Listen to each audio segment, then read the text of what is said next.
Vaya año de noticias. Que si los incendios de Australia, que si la explosión del Líbano... Bueno, y el coronavirus, eso por supuesto, vaya pandemia nos hemos comido. Y luego la crisis, es que... ¿Qué dices de Maradona? Ah, lo de la cercina del Mercadona. Eso sí que es una mala noticia. Es que se ha puesto carísima. Otra desgracia más. Hola, ¿qué hacéis? Pues aquí viendo las noticias de este año. ¿Y en ciencia? Ahí también ha habido noticias interesantes. Podríamos dar un repaso a lo mejor de este año, ¿no? Ataulfo, pon rumbo a aguas internacionales. Tenemos un programa que emitir. Buenas a todos, somos Laura y Guille y hoy os traemos un especial de noticias científicas del año. Y recordar, darle a like, suscríbete y síguenos por redes sociales. Vamos a ello.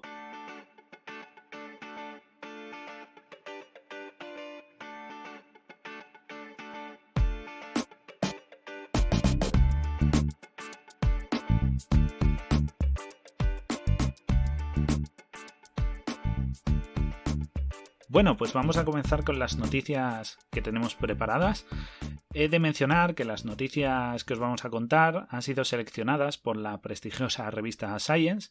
Y bueno, Laura va a comenzar con una enfocada en la inteligencia artificial. ¿Qué me puedes contar, Laura? Bueno, pues es súper interesante porque han utilizado una inteligencia artificial para intentar resolver un problema que llevaba 50 años dando dolor de cabeza a muchos científicos como yo de laboratorios de biología donde trabajamos con proteínas, y es porque, bueno, la proteína en realidad es una secuencia de aminoácidos que tienen cada uno tiene distintas cualidades químicas, pero en realidad una proteína tiene estructura 3D, es decir, no es una línea como nos imaginamos que puede ser el ADN. Y bueno, pues lo interesante sería poder predecir la estructura de la proteína que tú quieres estudiar sin necesidad de hacer todos los experimentos que necesitan máquinas muy caras, ¿no? Entonces, bueno, Google, como no, el gigante de la informática, se ha presentado a un certamen de plegamiento de proteínas. Es un concurso donde les dan 100 proteínas para que resuelvan la estructura 3D, ¿no? Y bueno, Google, con su inteligencia artificial que ha llamado DeepMind, ha desarrollado un programa que se llama AlphaFold. Ha conseguido, en su segunda presentación, elucidar 2/3 de las 100 proteínas que les han dado, ¿no? Bueno, mencionar que hay algunos grupos que hacen el trabajo de bioinformática, como es el de Google, pero luego hay otros grupos que hacen el trabajo experimental y lo que hacen es comparar el experimental, como por ejemplo cristalografía de rayos X o crioelectromicroscopía, que es lo que ganó el premio Nobel del año pasado, y entonces esto se toma como referencia para ver cuánto se acercan los modelos bioinformáticos, ¿no? Que sería como el gol en realidad de este certamen. Bueno, pues nuestros queridos amigos de Google han usado su programa AlphaFold basándose en unos algoritmos utilizando bases de datos gigantes con todas las proteínas que han sido ya resueltas anteriormente, ¿no? Por cristalografía o por crioelectromicroscopía o otras técnicas para utilizar esto, para saber esto. Y este programa aprende por sí solo. Y ha sido bastante impresionante porque ningún grupo jamás había conseguido acertar tantísimas de las 100 proteínas. Y bueno, pues es muy interesante, y la mala noticia es que no han puesto a disposición de la comunidad científica un programa para poder meter tu proteína y que te digan la estructura 3D, sino que simplemente han publicado un paper donde hay grupos que pueden por sí mismos desarrollar este software, pero ellos mismos no lo han puesto a la comunidad científica, que hubiera sido lo interesante. Pero bueno, es una noticia muy buena y en los próximos años casi no hará falta utilizar microscopios electrónicos de 8 millones de euros para poder saber cómo se ve una proteína. Así que bueno, está interesante, estaremos al tanto. Bueno, Guille, te toca. ¿Nos traes alguna noticia buena o qué? Bueno, noticias traigo, pero esta en concreto buena no es, porque vamos a hablar del calentamiento global. Esto siempre es negativo. Vamos a comenzar un poco situándonos, ¿vale? Porque hace más de 40 años varios científicos climáticos se reunieron y empezaron a valorar cuánto se calentaría la Tierra en base a la emisión de gases de efecto invernadero, en concreto el famoso dióxido de carbono, ¿no? Entonces, bueno, pues si se duplicaran esos niveles frente a los preindustriales, pues se calculó que el planeta se calentaría entre 1,5 y 4,5 grados. Pero este año se ha hecho una nueva valoración porque, claro, hay nuevas maneras de valorar la información recibida, nuevos análisis y nuevos datos, y esos han cambiado un poco la percepción de estos valores de temperatura entre los que oscilaríamos. He de dar una buena noticia y una mala. La buena es que va a ser unos escenarios más suaves de los que se valoró en un principio, pero sí que es verdad que el catastrofismo sigue ahí presente porque la cosa no va a mejorar. Para empezar os voy a explicar un poquito cómo funciona la sensibilidad climática, ¿de acuerdo? Es una manera en la que se calcula cuánta temperatura puede oscilar un sistema en base a un elemento que lo fuerce. En este caso sería la concentración de gases de dióxido de carbono, como el dióxido de carbono. Entonces, cuando esta temperatura cambia, es debido a que se ha duplicado la concentración de este gas en la atmósfera. ¿De acuerdo? Esto es lo que se ha estado valorando. También es verdad que ha habido nuevas investigaciones muy curiosas sobre las nubes. Y es que las nubes son más complejas de lo que parecen, porque todo el mundo cree que son masas de aire blancas y de vapor de agua sencillitas, pero son muy complejas porque según su grosor, según su tamaño o según su densidad, atrapan o reflejan el calor de una forma distinta. Y eso se ha estado valorando, incluso se ha investigado si su ubicación e incluso la propia composición que tienen amplifica el calentamiento o lo pueden suprimir. Esto tiene que ver con el efecto albedo también, que refleja la radiación externa, ¿no?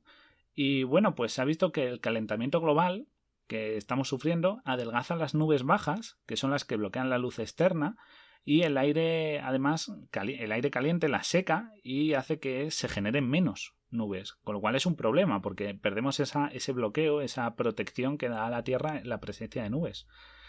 Y no solo afectan como ya he dicho, al efecto invernadero, sino que también esto es un problema al efecto albedo, con lo cual no solo incrementa la temperatura de Tierra internamente por el calentamiento y por el efecto invernadero, sino por el albedo, porque la radiación que llega a la Tierra no es desviada, con lo cual nos calentamos en dos sentidos. Y bueno, se ha visto que con los datos, vamos a entrar un poco en los resultados de estos nuevos estudios que se han realizado, que han sido presentados por 25 científicos del Programa Mundial de Investigaciones del Clima, han establecido que la sensibilidad climática de este proceso que estamos viendo de crecimiento y aumento de concentración del dióxido de carbono está entre 2,6 y 3,9 grados. Entonces no es el peor estado en el que dijimos de 4 grados y medio, pero tampoco nos quedamos tan cortos como habíamos dicho con el 1,5 grados en el límite inferior como se dijo hace 40 años. Actualmente sí que es verdad que ya ha subido 1,1 grados de temperatura a nivel global frente a la época preindustrial, que para que lo tengáis en cuenta no son tantos años respecto a la historia de la Tierra, son apenas un parpadeo. Y esto es un problema muy grave porque cuando sube la temperatura va a ocurrir desgracias y entre ellas vamos a tener que la inundación de ciudades costeras va a ser un hecho consumado, esto va a pasar, o sea que los que tengáis alguna casa en la costa la vais a perder seguramente, y no estoy hablando de un gran plazo, se está hablando de plazo de 2060, ¿de acuerdo? Es muy cercano en el tiempo, lo vamos a llegar a ver muchos. Y por otra parte estamos viendo problemas como las olas de calor extremo, que eso va a causar no solo problemas de salud, sino también que afecte, por ejemplo, a cultivos y cambio climático de zonas en las cuales los cultivos no sean capaces de soportar estas nuevas condiciones. Y también, ya que este año hemos sufrido una maravillosa pandemia, hay que valorar los vectores, como los mosquitos, que se van a desplazar a distintas zonas más templadas o más cálidas y con ello van a desplazar enfermedades, como ha ocurrido este año con el famoso virus del Nilo que traen los mosquitos. Entonces, es necesario el resumen de la noticia es que la cosa pinta mal, no tan mal, pero bastante grave, y que es necesario tomar medidas. Se ha demostrado con más datos, con lo cual ya no es una valoración peregrina, sino que es más sólida la conclusión de que hay que tomar medidas más agresivas, porque a día de hoy estamos en 420 partes por millón para que se produzca ese cambio climático frente a 560, que es el límite para que ocurra. Con lo cual es necesario reducir aún más todas nuestras emisiones. Bueno, pues ya habéis oído, chicos, hay que intentar reducir nuestras emisiones, sea como sea. Pero, Guille, una pregunta. 560 partes por millón no es el tope, ¿no? Es simplemente el número que ellos se han puesto, los científicos se han puesto, para que empecemos a ver realmente desastres, ¿no? Es decir, si nosotros seguimos subiendo, esto va a seguir empeorando, ¿no? Sí, es el límite respecto a lo que hemos hablado de la sensibilidad climática. Es decir, cuando se alcance ese tope, que es un valor de duplicación de la concentración de este dióxido de carbono en la atmósfera, va a tener lugar ese cambio de temperatura, ¿vale? Va a ser ya un hecho que no vamos a poder detener. Entonces, eso está a punto de ocurrir en apenas un plazo de 40 años. Es muy breve. Sí. Y claro, si sigue aumentando, obviamente va a seguir aumentando la subida de temperatura. No se va a detener cuando llegue a los 560. Bueno, Guille, pues la siguiente noticia que te traigo ya la conoces, porque bueno, va sobre CRISPR, que ya hablamos sobre ello, ¿no? Sí, además he de recordar a todos nuestros oyentes que tenemos un programa dedicado, nuestro programa 1 está dedicado en una de nuestras secciones al CRISPR, en el cual explicamos su mecanismo, usos actuales y cómo está la investigación en ese campo, así que os recomiendo ir a visitarlo, pero eso sí, después de terminar de oír este especial de noticias que estamos preparando. Bueno, pues para recordar lo que contamos en nuestro primer programa, que básicamente es la misma noticia, es que han conseguido curar a varios pacientes de unas enfermedades genéticas como son la anemia falciforme y la beta-talasemia. Simplemente para recordar, estos pacientes tienen mutación en la hemoglobina adulta y lo que han hecho los investigadores con CRISPR es utilizar las propias células sanguíneas de estas personas y reactivarles la hemoglobina fetal. Y luego hacerles una reintroducción de su médula ósea de manera que sus nuevas células sanguíneas no contienen, no contienen solo una hemoglobina defectuosa, sino que además tienen la hemoglobina fetal, que es ahora funcional. Han hecho que estos pacientes simplemente pues, se hayan curado y no tengan sus dolorosos síntomas. Así que, bueno, llevan por ahora 17 meses y siguen produciendo hemoglobina fetal, por lo que se cree que estos cambios producidos con CRISPR, con esta herramienta de edición genética, son para siempre. Así que son noticias muy interesantes. Sí, sí. Sí es verdad, Laura, que es una noticia genial porque esto abre la puerta a la erradicación de ciertas enfermedades que hasta ahora, al ser genéticas, eran imposibles de curar, no de tratar. Exactamente. De curar. Lo único mencionar que como esto es una medicina personalizada, ya que tienen que hacer edición genética en tus propias células sanguíneas, estos tratamientos son excesivamente caros, ¿no? Cuestan por lo menos $1 millón por paciente, se estima. Bueno, la anemia falciforme está sobre todo presente, muy, muy presente en África, por lo que si esta es la solución a este precio, bueno, no podríamos erradicar la enfermedad ni curarla, por decirlo de alguna manera. Pero bueno, es un pasito y supongo que poco a poco estos sistemas pues, se irán haciendo cada vez más baratos y lograremos llegar a todos los tipos de pacientes. Sí, como eran antes los ordenadores. Antes ocupaban una habitación y costaban millones y ahora ¿quién no tiene un portátil? Efectivamente. Bueno, pues para seguir yo traigo una buena noticia para compensar mi anterior. Voy a comenzar explicándoos que la superconductividad comenzó en 1911 cuando... Guille, cuéntanos primero, la definición de superconductividad para los que estamos perdidos en físicas. Vale, pues vamos a empezar desde el principio, creo que es mejor. Vamos a explicar qué es un superconductor. ¿De acuerdo? La conducción eléctrica, que todos conocemos, consiste en que los electrones, la propia electricidad en bruto, por decirlo así, se desplaza sobre un material, como son los cables de cobre de los cables que tenemos en aparatos electrónicos, por ejemplo.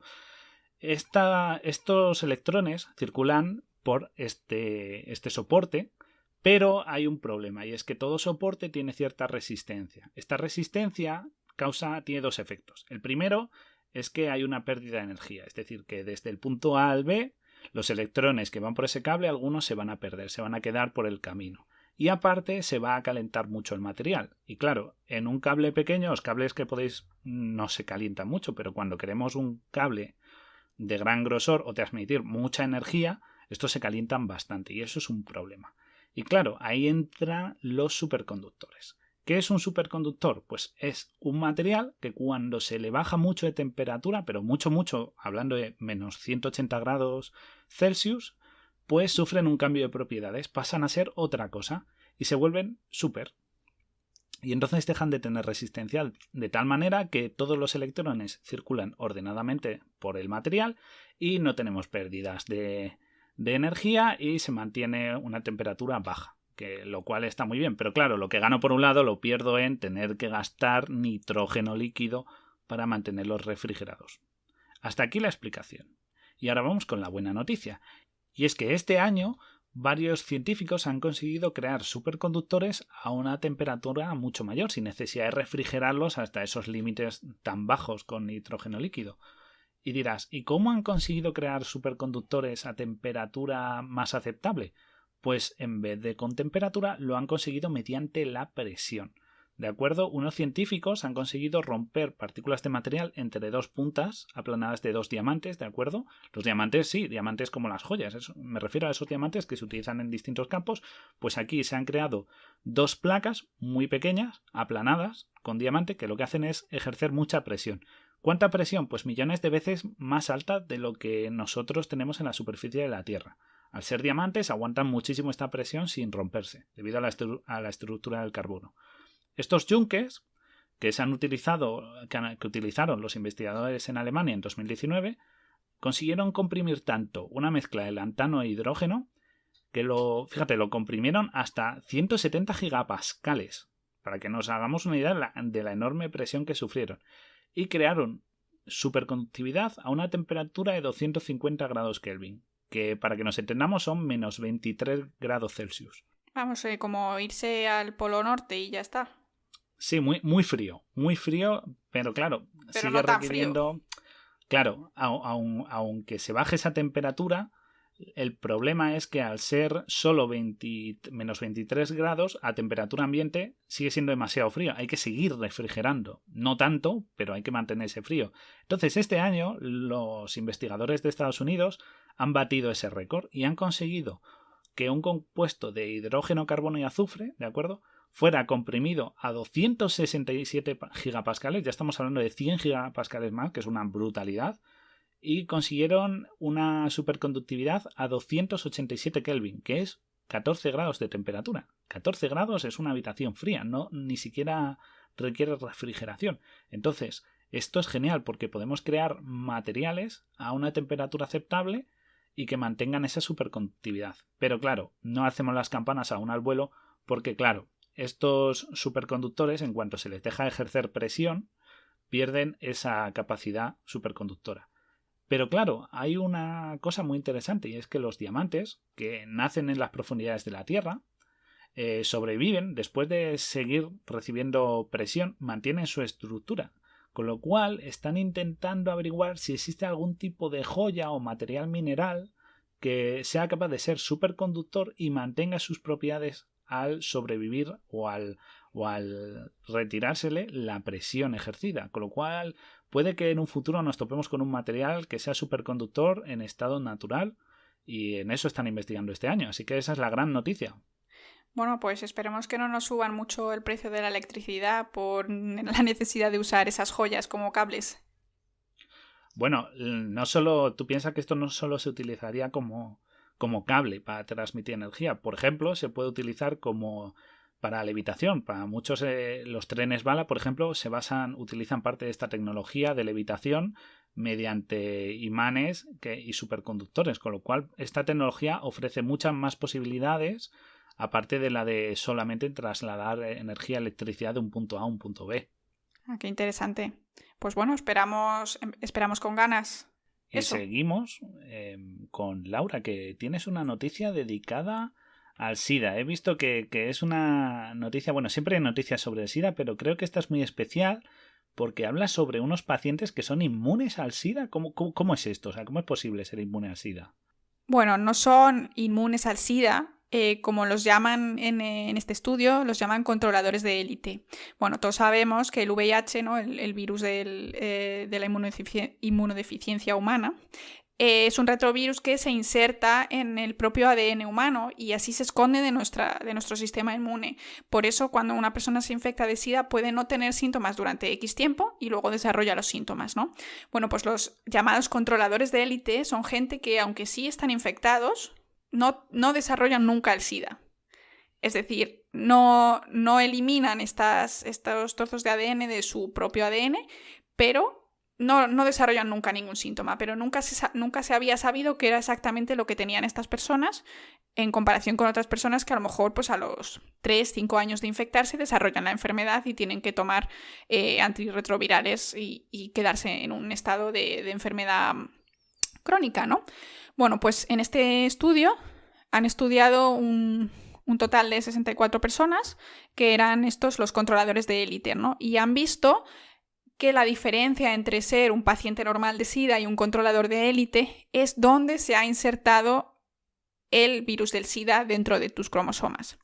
En nuestros cromosomas tenemos partes que se expresan más y partes que se expresan menos, porque digamos que hay genes que tú no necesitas expresar en todas tus células. Pues en las células de la piel no necesitas expresar, digamos, los genes que serán específicos de un órgano como el cerebro, ¿no? Algunos son comunes, pero algunos son llamados desiertos genéticos, es decir, que son zonas de nuestro ADN que se expresan menos y que están en silencio, están dormidas, por decirlo de alguna manera. Bueno, pues han visto que en los controladores de élite, que son, bueno, lo digo, el 0,5% de los pacientes infectados, han visto que en estos pacientes el 45% de las inserciones del virus del SIDA eran en desiertos genéticos. En cambio, en un paciente normal, solo el 17,8% de las inserciones genéticas ocurrían en desiertos genéticos, por lo que realmente se ha visto que la diferencia no es cuánto virus se ha insertado en tu ADN o cuánto tienes o en qué células o lo que sea, sino en qué zonas se ha insertado.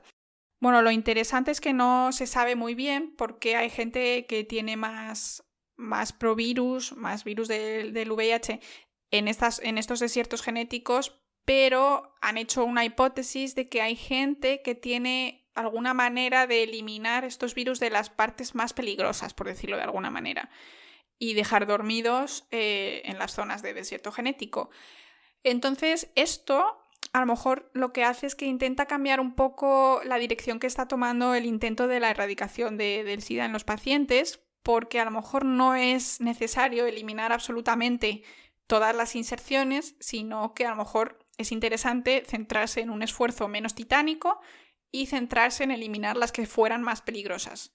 Así que, bueno, estamos todavía lejos de ningún tipo de curación ni de vacuna, porque ya sabemos que el SIDA es un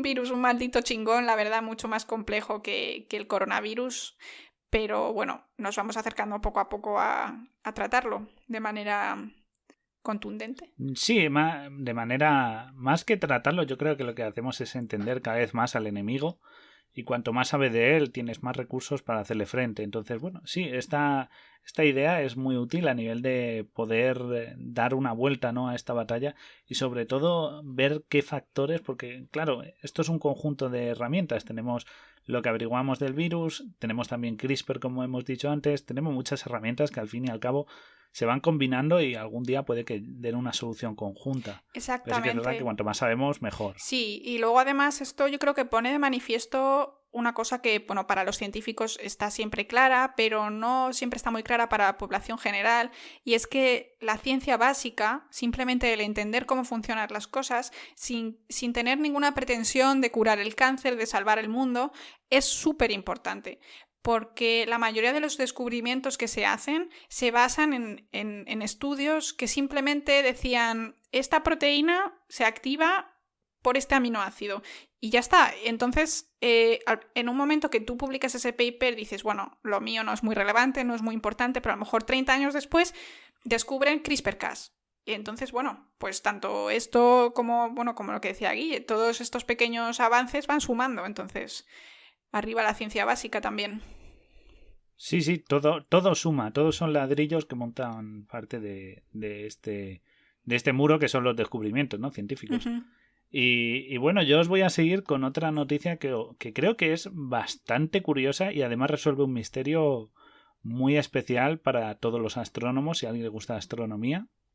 Y la noticia va sobre unas emisiones que se perciben que son las denominadas ráfagas de radio rápidas, las FRB, que para todo el que le guste la astronomía y quizá lo esté siguiendo un poco, y para los que están más desconectados, os voy a explicar que son unos pequeños destellos muy breves y potentes de ondas de radio, y proceden de galaxias distantes. Y tranquilos, no son alienígenas enviándonos programas de radio.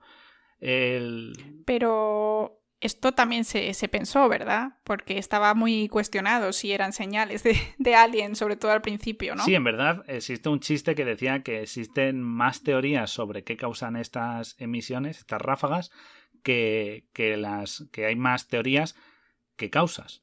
Porque a día de hoy es que no se sabía, se creía, por un lado, obviamente siempre se sospechó que podía ser alguna emisión procedente de alguna estrella, que si procedía de algún fenómeno astronómico, pero este año los detectives cósmicos, que son muy listos, han descubierto al posible culpable. Y ese culpable son los magnetares. Suena malvado de Marvel, ¿eh? Sí, parece el primo de Salamanca de Magneto, pero no. Los magnetares, un magnetar, para que nos entendamos, son estrellas de neutrones. Voy a explicar cómo funciona una estrella. Todas las estrellas, como nuestro Sol, van fusionando hidrógeno luego para obtener helio. ¿De acuerdo? Pues hay estrellas que en vez de consumirse cuando llegan al helio, han producido todo el helio, lo que hacen es que siguen fusionando y fusionan helio y obtienen otro átomo más pesado. Y luego ese átomo pesado lo siguen fusionando hasta que llegan a un punto que son estrellas hechas de puro hierro. ¿De acuerdo? De hierro puro. Y son muy muy densas, además van reduciendo su tamaño, porque reducen tanto su tamaño que cuando llegan a este colapso estallan. Y las estrellas cuando estallan ocurre dos cosas. Por un lado producen una supernova o producen un agujero negro. ¿De acuerdo? Producen ambas. La supernova, que es el estallido de luz, y el agujero negro, que es el colapso de materia. Pero a veces estas estrellas sufren un fenómeno especial, que es que se vuelven estrellas de neutrones. Estas estrellas de neutrones son súper pequeñas, y cuando digo súper pequeñas es de apenas 10 kilómetros, que tú dices, no es mucho, ya, pero si lo tienes en cuenta con el tamaño, por ejemplo, de nuestro Sol, es un tamaño ínfimo, 10 kilómetros. Pero claro, dices, ¿y pesan poco? No, pues en verdad, para solo tener apenas 10 kilómetros, su peso es el equivalente, su masa es el equivalente a 5 soles como el nuestro. Para que vean que son estrellas súper compactas. Y claro, al compactarse, estas estrellas desarrollan, porque claro, vienen de haberse formado a partir de hierro, ¿no?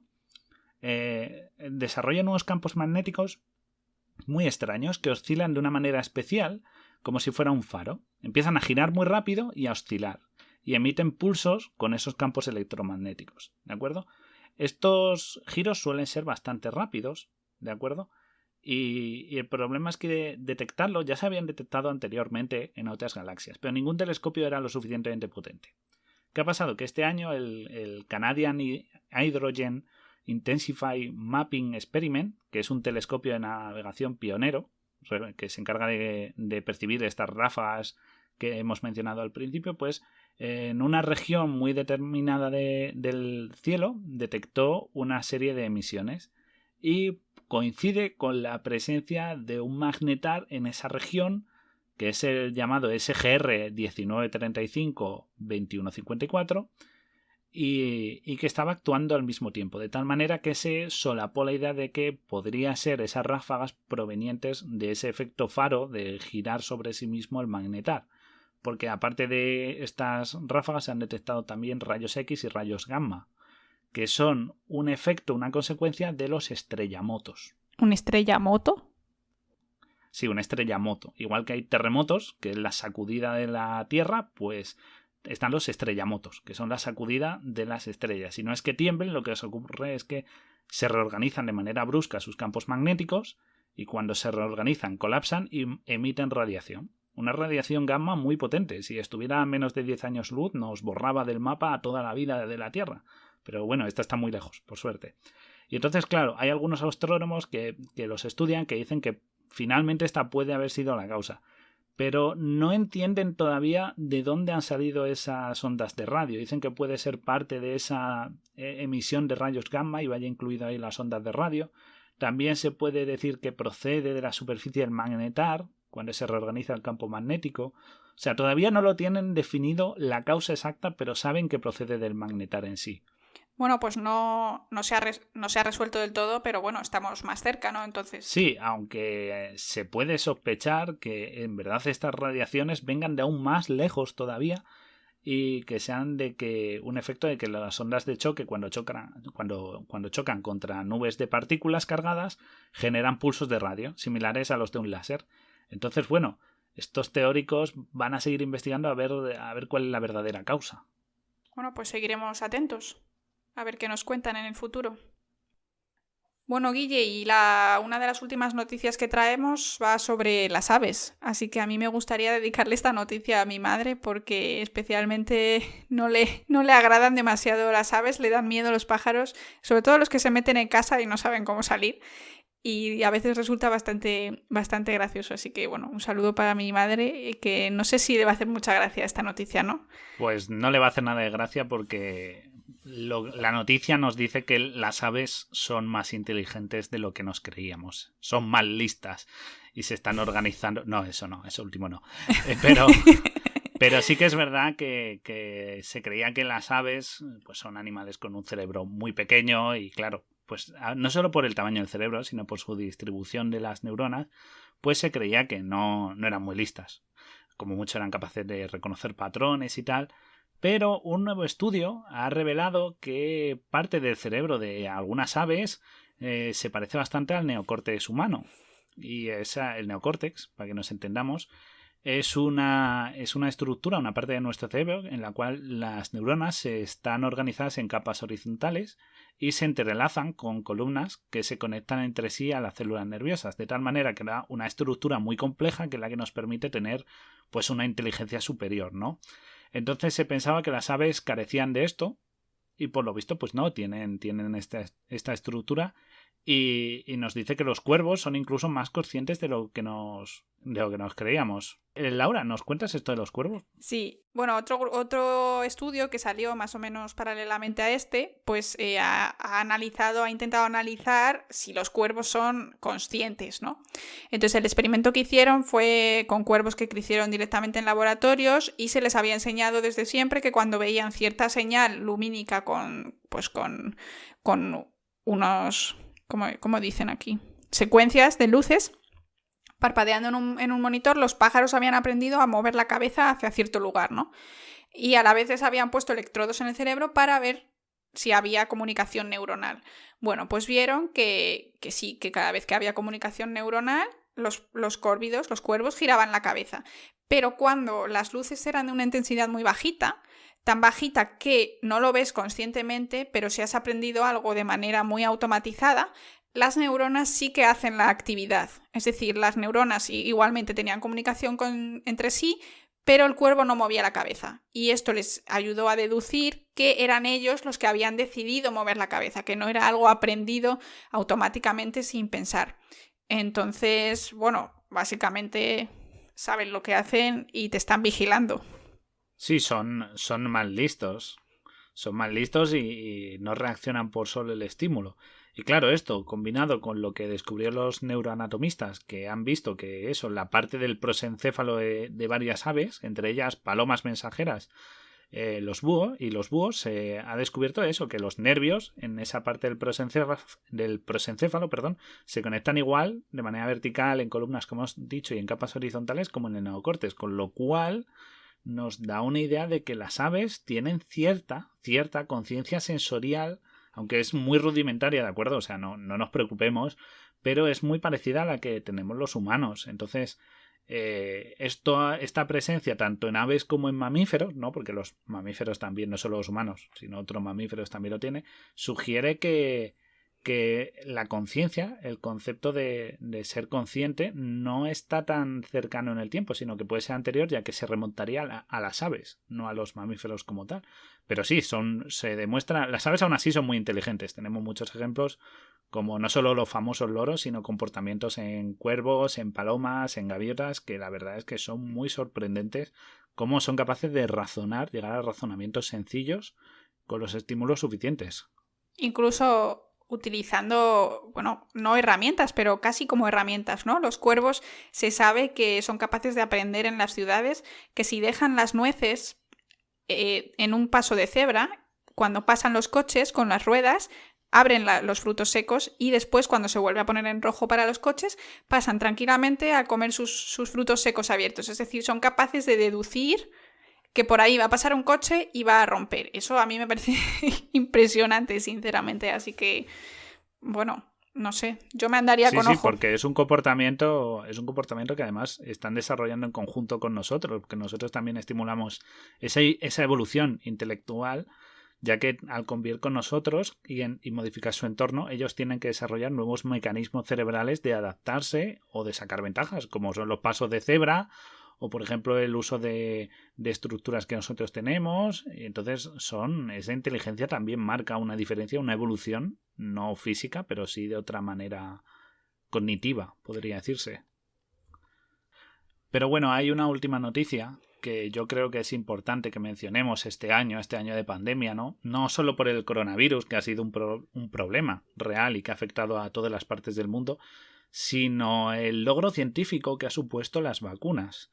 No solo voy a defender y vamos a defender el uso de vacunas, sino que este año se ha conseguido desarrollar varias vacunas desde distintos centros de investigación del mundo a un ritmo sorprendente, ¿verdad, Laura? Efectivamente, y aquí hay que mencionar de nuevo la ciencia básica, la ciencia del libro, que ha sido la que ha hecho posible estudios de hace 50 años en los que se han basado para poder generar una vacuna tan rápido. Así que, bueno, vamos, a mí me parece un hito, y yo ya lo dije cuando llegó el coronavirus, dije, la presión nos va a hacer mejorar en los avances científicos muchísimo, y vamos, solo llevamos un año y ya lo hemos visto, así que esperemos que esto sirva para poder hacer vacunas rápido a partir de ahora para estas pandemias que nos van a seguir viniendo de vez en cuando, no es evitable.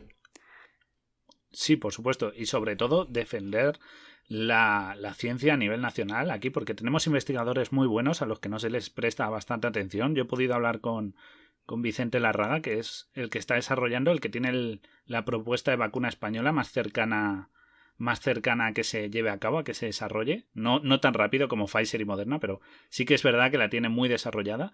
Y es eso, hay investigadores que no reciben suficiente apoyo y tenemos que seguir defendiéndolo y luchando porque haya un apoyo por parte de todos de que también aquí hay ciencia, no tengamos que comprarla de fuera, sino que se invierta y se desarrolle aquí, porque tenemos ese potencial humano. Claro, efectivamente, en España el potencial humano existe, las ideas existen, pero a los que no se les expulsa se les tiene en situaciones precarias en las que no pueden desarrollar sus ideas tal y como hacen en países como Estados Unidos o Alemania. Entonces os pedimos el apoyo comunitario a la comunidad científica de parte de toda la población, y también pues que hagamos presión juntos para que se invierta más en ciencia y podamos sacar pues productos nacionales y al final ahorrar dinero. Exacto, así que espero que este podcast sirva de apoyo a esos científicos. Y nada, esperemos que el siguiente año sea mucho mejor, el 2021 mejore y tenga también mejores noticias, porque la ciencia nunca se detiene. Pues sí, y yo quiero dar un pequeño adelanto de lo que nos viene en el próximo programa, porque vamos a hablar sobre la ciencia de los zombies, así que estar atentos al aparato porque se viene algo interesante. Así que recordad, darnos a like, suscribiros, comparte con tus amigos y síguenos en redes sociales. Nos despedimos. Y recuerda, somos tu emisora clandestina a bordo del Beagle. ¡Chao! Hasta luego, di adiós, Ataulfo.